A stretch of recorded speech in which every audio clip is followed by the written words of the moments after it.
Kondisi Pak Ferry pada hari ini dalam keadaan baik dan sehat. Beliau tetap melakukan aktivitas seperti biasa, melakukan sholat, berdoa, berharap kepada Tuhan untuk jalan yang terbaik bagi perkara yang sedang dialami oleh Pak Ferry, begitu. Nah, mungkin kemarin kan ada sakit ya sih, makanya sekarang apa sakitnya kambuh lagi apa gimana gitu?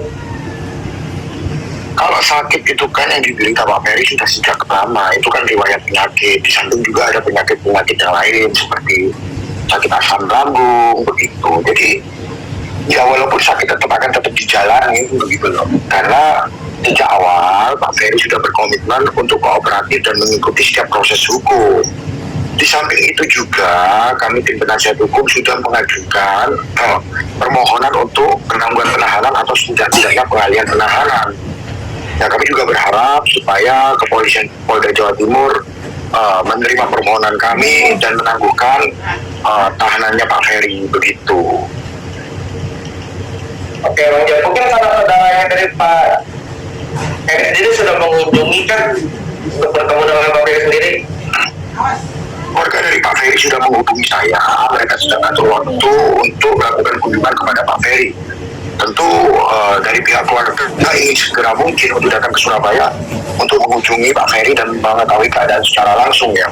Mereka sudah beberapa kali menghubungi saya, berkoordinasi, tinggal mencari waktu yang paling tepat supaya bisa bertemu dengan Pak Ferry dan mengetahui keadaan Pak Ferry secara langsung, begitu. Tapi kondisinya, berarti sudah telepon atau bertemu Bang sama sudah menghubungi saya untuk mencari waktu yang paling tepat untuk datang ke Surabaya dan mengunjungi Pak Ferry secara langsung. Dalam minggu ini dijadwalkan, begitu. Oke, tapi mungkin dari Pak Ferry sendiri mungkin ada rasa penyesalan ya sih, Bang Jan? Apa kemarin kan sudah dia permintaan maaf gitu Bang Jan? Dalam sebuah hubungan rumah tangga itu kan pasti ada kesalahan. Apa salahnya sih saling memaafkan dan saling memulai untuk meminta maaf, begitu loh. Karena dalam sebuah hubungan itu kan pasti selama 10 bulan pasti ada percekcokan kan, begitu.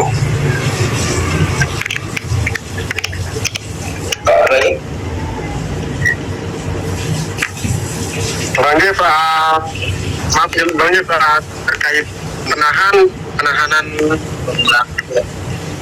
Mas Ferry gimana Bang, tanggapannya terus langkah-langkah hukumnya gimana? Seperti yang saya katakan kemarin, bahwa proses penahanan itu adalah hak yang dimiliki oleh pihak kepolisian. Maka kami mengikuti proses hukum aja sebaik mungkin, begitu loh. Kalau ditanya apa langkah hukum kami sudah mengajukan surat permohonan untuk penangguhan penahanan yang kami tujukan kepada Dirkrimum Polda Jawa Timur. Kalau kita mengajukan surat permohonan, kita nggak berbicara peluang, itu kan kewenangan. Maka 100% itu adalah hak yang dimiliki oleh Polda Jawa Timur. Jadi kita nggak berbicara masalah peluang di sini. Kita hanya mengajukan permohonan, selanjutnya adalah hak dari Polda Jawa Timur karena itu merupakan kewenangan dari penyidik untuk menerima permohonan kami atau tidak, begitu. Tapi sekali lagi kami berharap supaya permohonan kami bisa dikabulkan. Kenapa kami mengajukan permohonan? Yang pertama, agar Pak Ferry bisa menjalin komunikasi untuk mengupayakan perdamaian. Sekali lagi kami tetap membuka pintu perdamaian karena bagaimanapun amanat undang-undang PKDRT adalah bagaimana mengedepankan restoratif justice atau keadilan restoratif. Bagaimana caranya? Tentu kedua belah pihak mengungkapkan keinginan masing-masing, duduk bersama, mencari jalan tengah yang terbaik bagi kedua belah pihak. Sehingga ketika ditemukan jalan tengah, bisa mencapai win-win solution, lalu kemudian bagaimana kita mencapai keadilan restoratif tersebut. Begitu Mas. Tapi yang pasti begini ya, ada beberapa hal yang perlu saya klarifikasi dan perjelas. Yang pertama adalah kita harus tahu dulu, saya ingin mempertanyakan dulu, benar nggak sih bahwa hidung dari Ibu V itu patah? Itu perlu dijawab secara tegas terlebih dahulu dari pihak Ibu V, baik itu dari kuasa hukumnya atau dari pihak Ibu V sendiri.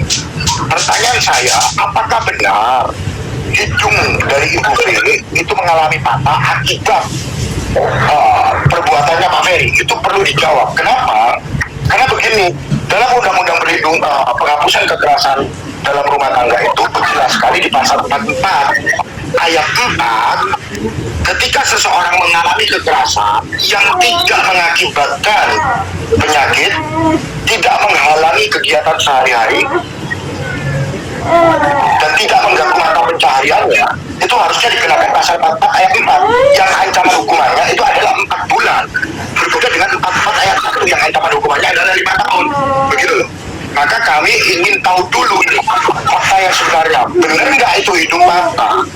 Nah, kalau yang kita lihat saat ini kan keadaannya baik-baik saja, maka kami juga lagi mempelajari apakah sebenarnya masuk nggak nih di pasal 44 ayat 4. Karena kalau kita melihat salah satu unsurnya adalah yang pertama, di pasal 44 ayat 4 itu dikatakan bahwa harus menimbulkan penyakit. Yang kedua adalah menghalangi mata pencaharian. Yang ketiga adalah menghalangi kegiatan sehari-hari. Selama ketiga ini tidak terpenuhi, maka yang diterapkan sebaiknya adalah pasal 44 ayat 4 dalam Undang-Undang PKDRT itu sendiri. Itu yang paling utama. Kita bicara konstruksi hukum ya, begitu.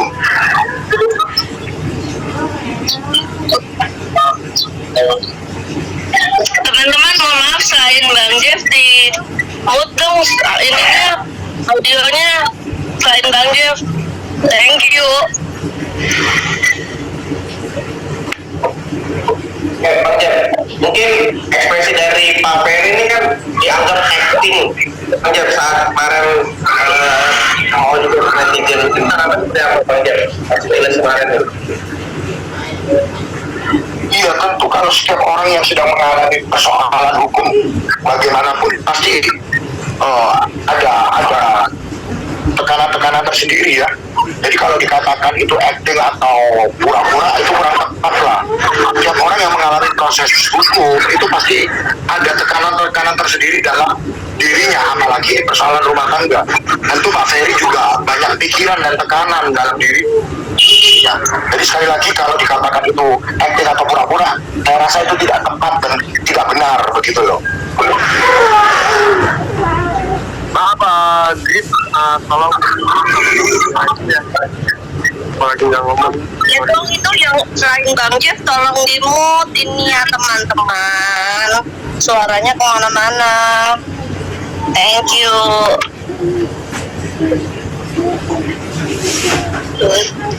Bang Jeff, boleh naik dari MNC Bang. Bang, alasan kepolisian sendiri kenapa langsung menahan Mas Ferry gitu? Apakah mungkin khawatir menghilangkan barang bukti atau seperti apa nih? Mengingat kan waktunya cuma berapa hari ya dari pelaporan ya Bang? Iya, sesuai dengan pasal 24 ayat 1 Kitab Undang-Undang Hukum Acara Pidana, seseorang yang diancam dengan ancaman hukuman 5 tahun itu dapat ditahan. Itu merupakan syarat objektif. Oleh karena saat ini Pak Ferry dikenakan pasal 44 ayat 1 dengan ancaman 5 tahun, maka memenuhi syarat objektif, begitu loh. Nah, di sisi yang lain, ada syarat subjektif. Apa yang dimaksud syarat subjektif? Yang pertama, bahwa tersangka tidak akan menghilangkan barang bukti. Yang kedua, bahwa tersangka tidak akan melarikan diri. Tentu itulah yang kami jamin kepada pihak kepolisian, bahwa Pak Ferry tidak akan melarikan diri. Yang kedua, bahwa Pak Ferry juga tidak akan menghilangkan barang bukti. Oleh karena Pak Ferry sejak awal sudah menyatakan bahwa dia akan mengikuti proses hukum dengan sebaik-baiknya, akan kooperatif. Itulah alasan kami mengajukan penangguhan penahanan, begitu loh. Nah, sekali lagi itu kewenangan dari kepolisian. Kami menggunakan alasan subjektif bahwa Pak Ferry akan kooperatif, bahwa Pak Ferry tidak akan menghilangkan barang bukti. Kenapa? Bagaimana bisa menghilangkan barang bukti? Karena seluruh barang bukti itu saat ini kan sudah ada di kepolisian. Bagaimana kita menghilangkan barang bukti, begitu loh. Jadi saya rasa Pak Ferry memenuhi syarat subjektif untuk ditangguhkan penahanannya, begitu.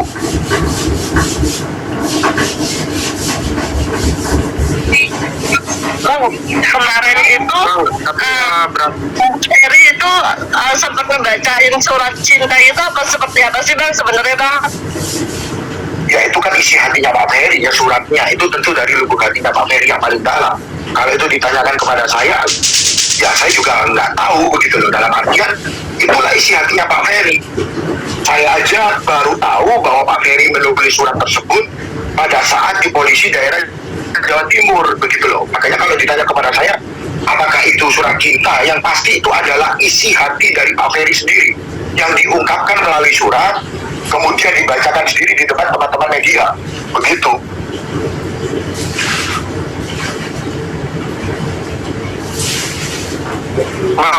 Maaf terkait penahanan Pak Ferry,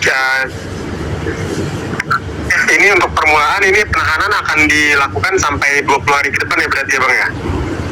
Ya, mengacu pada Kitab Undang-Undang Hukum Acara Pidana, kepolisian memiliki kewenangan untuk menahan pertama kali itu 20 hari. Kecuali pihak Polda Jawa Timur mengabulkan permohonan penangguhan penahanan yang sudah kami ajukan. Nah, begitu. Jadi sampai ke depan ini ya 20 hari lah masa tahanannya. Dan juga Pak Ferry kan digugat cerai oleh Bang Vena, mungkin bagaimana nih Bang? Saya tidak mau menanggapi itu. Yang pertama, itu belum dilakukan. Yang kedua, kami masih mengupayakan bagaimana mencari jalan perdamaian. Jadi kalau ditanya hal yang seperti itu, belum waktunya untuk dijawab, begitu loh. Yang penting kita berbuat yang terbaik dulu. Proses hukum kita hadapi, biarkanlah proses hukum berjalan dengan baik.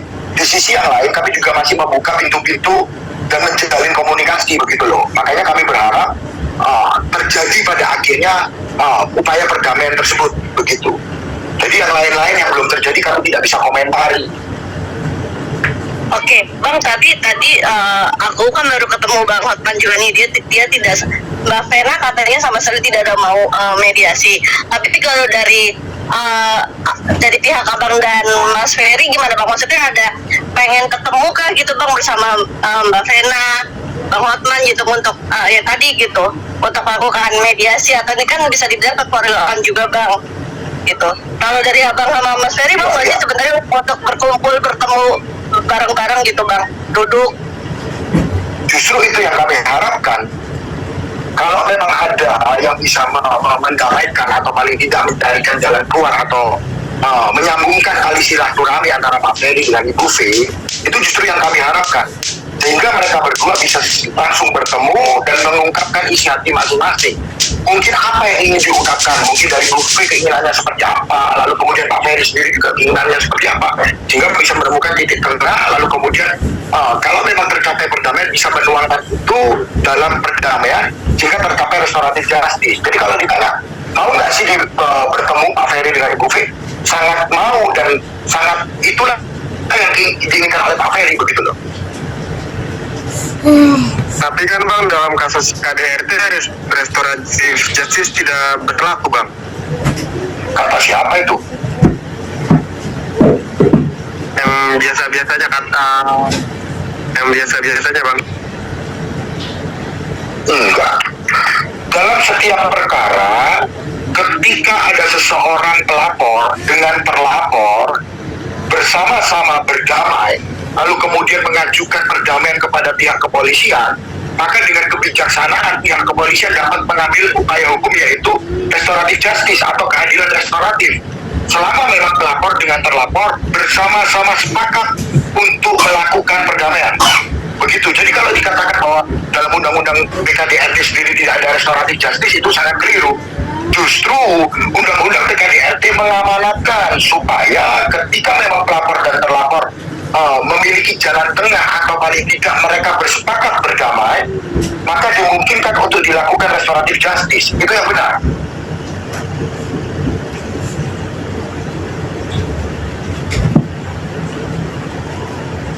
Oke, Bang, terkait foto-foto Mas Ferry yang katanya juga terkena pukulan ya atau cakaran dari Mbak Vena, itu bisa dijelaskan Bang? Maaf. Kemarin di Polda Jawa Timur kan saya sudah jelaskan dan saya sudah keluarkan itu kan. Biarkanlah itu menjadi ranah proses hukum. Nah, kemarin kan teman-teman media bilang pengen tahu nih alat buktinya apa. Setelah kita tunjukkan, oh sekarang pengen mendetail lagi. Itu sudah menjadi proses hukum, biarkanlah itu menjadi proses hukum saja begitu. Itu kan sudah kami serahkan ke pihak Polda Jatim. Seluruh alat bukti yang kami miliki itu sudah kami serahkan kepada penyidik Polda Jatim. Biarkanlah nanti Polda Jatim penyidik menyimpulkan fakta-fakta yang sebenarnya berdasarkan alat bukti yang sudah kami berikan. Begitu. Itu adalah sebagai langkah hukum dan upaya kami untuk membuktikan fakta yang sebenarnya, begitu. Bang, izin. Halo, Bang. Iya, gimana? Untuk upaya damai sendiri, ada jaminan nggak Bang kalau Mas Ferry ini nggak akan melakukan KDRT lagi? Dan mungkin gimana cara meyakinkan Abang ke pihak lawan? Iya, kembali lagi, kalau masalah perdamaian itu kan antar para pihak. Bukan saya yang meyakinkan. Bukan saya. Kita ini kan tim kuasa hukum adalah faktor eksternal. Di luar yang berperkara. Karena sekali lagi, berdasarkan undang-undang advokat, seorang advokat tidak bisa diidentikan dengan kliennya. Maka kami ini faktor eksternal. Kami hanya mendukung proses perdamaiannya. Tapi bagaimana meyakinkan dari Ibu V sendiri itu adalah kewajibannya Pak Ferry sendiri, begitu loh. Kami hanya membantu untuk mencapai proses itu. Kami hanya membantu mencarikan jalan atau mencarikan pintu di mana nanti pada akhirnya mungkin Pak Ferry bisa menjalin komunikasi dengan Ibu V. Tapi bagaimana Pak Ferry bisa meyakinkan Ibu V itu adalah kewajibannya Pak Ferry, begitu loh. Karena yang menjalani adalah Pak Ferry dengan Ibu V sendiri. Itu bukan kewajiban kami tim penasihat hukum untuk meyakinkan bahwa Pak Ferry tidak akan melakukan lagi tindak pidana tersebut. Biarkanlah itu menjadi ranahnya Pak Ferry, begitu loh. Itu menjadi kewajibannya Pak Ferry sendiri nanti untuk membuktikan kesungguhan hatinya untuk membuat kembali Bu V menjadi percaya, begitulah, atau paling tidak berdamai, begitu.